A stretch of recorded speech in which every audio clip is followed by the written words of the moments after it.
Hi there. We're going to run through the upper back rollout. Remember with this, you don't have to do all of these steps. You can move more slowly or slightly more quickly. But my recommendation is to really take your time in each step and try not to rush through it. Our experience as in a group of students is that it's more effective as we take our time. So make your way onto your back. The first spots, the balls are out of the pouch, and you bring your balls just under the top edge of your shoulders. It's the same kind of the same placement we do when we do the wheel preparation stretch, and so it doesn't feel like they're really doing much at this point because they're just barely underneath the shoulders, and this is the top. Kind of an edge of the trapezius muscle, which is that big muscle on your upper back that goes up to your neck. So what we do is pick up the head and pick up the pelvis and just start by pressing your body into those balls. So compression and breathe. And hold the head up.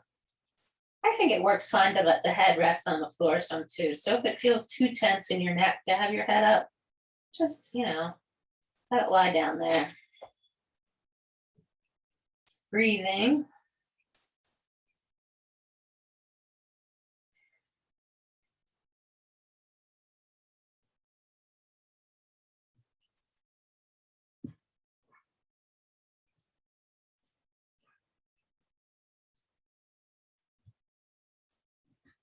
And then we're going to add this bit of movement where we push into the feet and kind of chug the body up and down.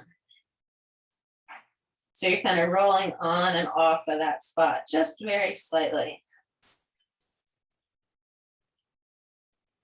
I like this one, so I tend to, I think, do it a little bit longer. Just kind of do it till I get tired of it. And then from here, stop chugging. And if you need to take a break between each step, you can. We're going to reach the arms up toward the ceiling and try to shrug the shoulders up toward the ears 3 times. And we keep the pelvis still off the floor. Good. And then from here, let's go ahead and rest for a moment. Make sure the balls are still in the right place. And then we come back up, lift up the pelvis, reach the arms up, and let them kind of sway from side to side.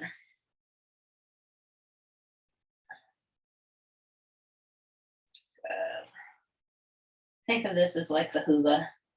We all were doing the hula, right? And then the last one, we reach the arms up and we lean the body to one side.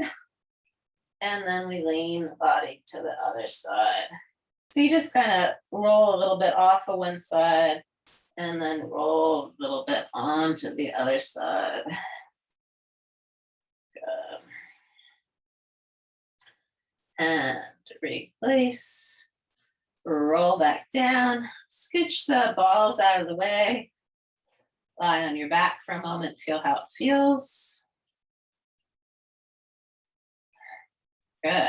And then this next spot we're going to find is the either side of C7. So C7 is the boniest cervical vertebra. Remember, if you drop your head down and reach your hand back there, you'll feel it. It's usually bigger than the other bones. And the cervical is the neck bones. Okay, so we're going to have the balls either side of that spot, just a little bit below it. And we're going to lie down on it.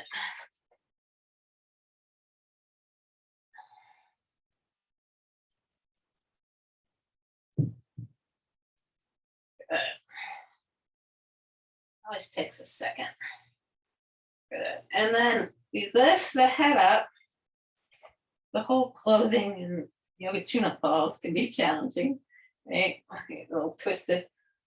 Okay, and we're gonna try to roll down just an inch or two and then back up.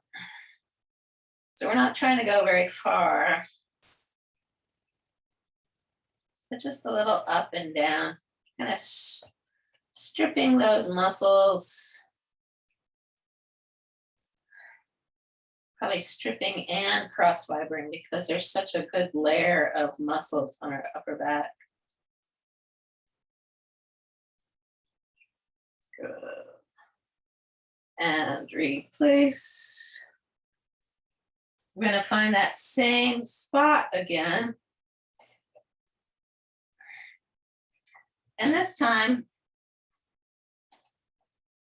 I've rolled up my mat. There we go.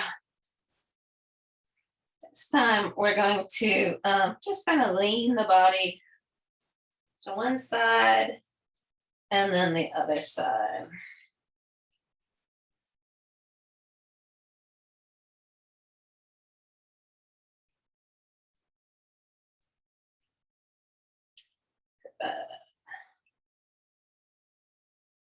And release.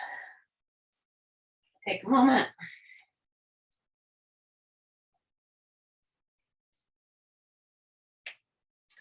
And then we'll find that spot, and then we're going to roll down from that spot about an inch. And go.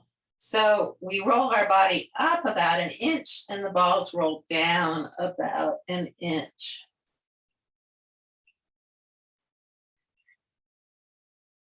If you need to, get them in the right place, that's fine.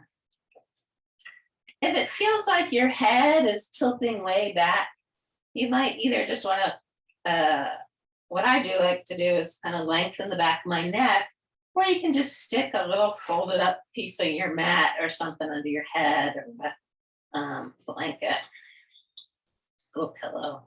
And then from here, once we're in this spot, we'll snow angel the arms. So the arms will come up.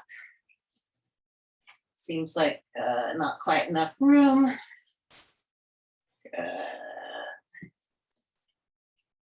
And they'll go back down. And take your time. There's no rush.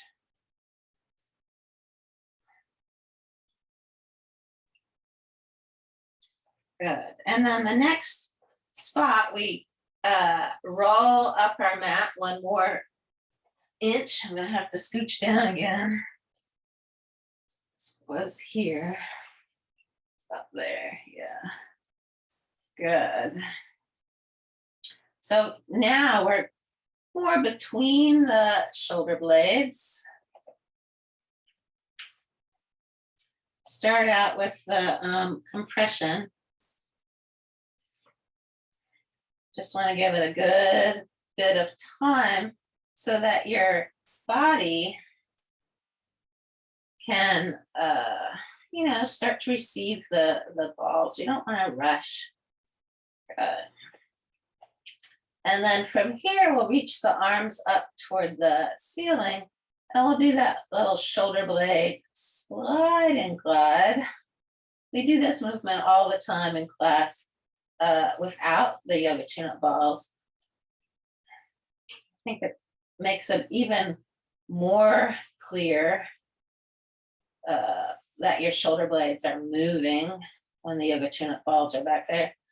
For me, it also makes it really clear that one side is very different than the other. Good. And release, take a moment. And then in the same position, we're going to hug ourselves. So we'll wrap one arm over and then the other. Balls in the right spot, good. If you can, you might grab the outside of your shoulder blades and then just kind of wriggle, that technical term, wriggle, kind of shifting the weight from one side to side or bringing one kind of shoulder up and then the other, so you're moving your rib cage, kind of like how a dog will lie on the floor and move from side to side.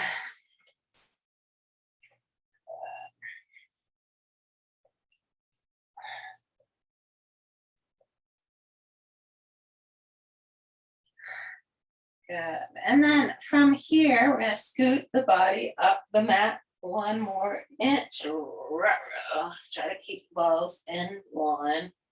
So now they're a little lower down toward the base of the bottom of the shoulder blades. Sort of the bra strap line, which they sometimes call the bro strap line if you're a man, where you might have had a heart rate monitor strap. And then again, once you're in a new spot, breathe.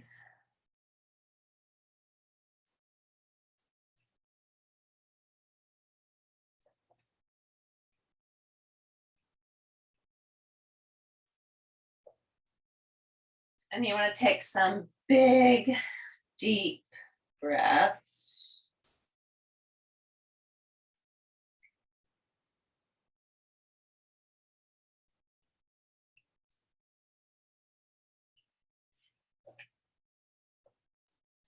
And Joe Miller calls this the resuscitate breath. So you want to think of taking a really big, I think of it as like a dramatic inhale. So your abdomen fills, your rib cage really expands with the inhale. And then on the exhale, think of drawing your rib cage. So your rib cage squeezing together, the belly flattening. It doesn't need to scrunch way back in. And that the distance from your pubic bone to your lower ribs shortens, not because you've done a giant pelvic tilt, but just because you've kind of contained all that space. And then a passive inhale, exhale, and then a giant inhale again. Exhale, squeeze out all the air, closing the ribs. The ribs are coming a little closer together. You're shortening that distance between the pelvis and the abdomen. And then inhale,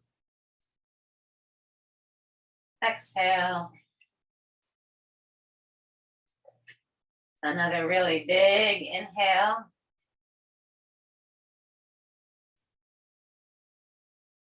Exhale, empty all the breath.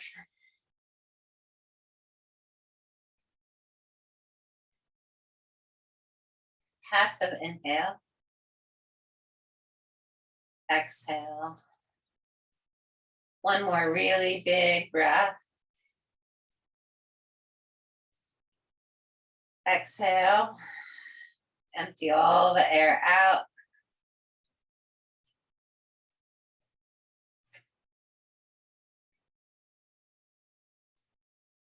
Passive inhale. Exhale.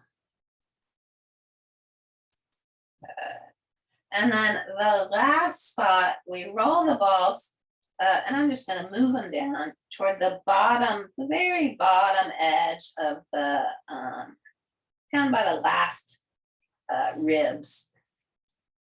And stretch your legs out. Good. Hang out here and breathe. We'll bring one knee up to the chest. Nice. And breathe. And then you can kind of bounce your body either by driving it with your foot, especially if you can push against a piece of furniture, or by kind of pulling that bent knee in and out toward your body. And you want your whole body to kind of bounce or respond. As you keep that knee tucked in, it keeps more pressure on those points, those balls.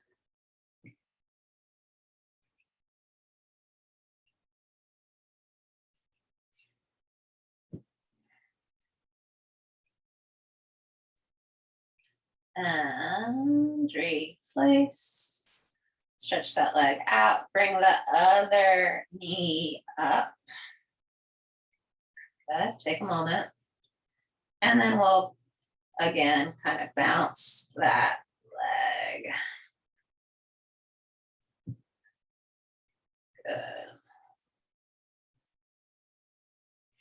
One side might be different always, or sometimes.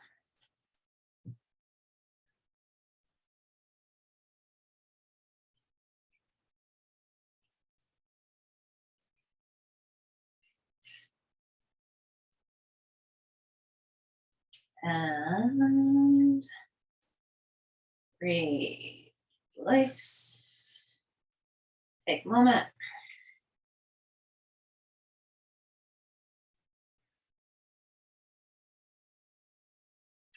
And then let's roll off the balls, just move them out of the way. Set them aside, rest on your back.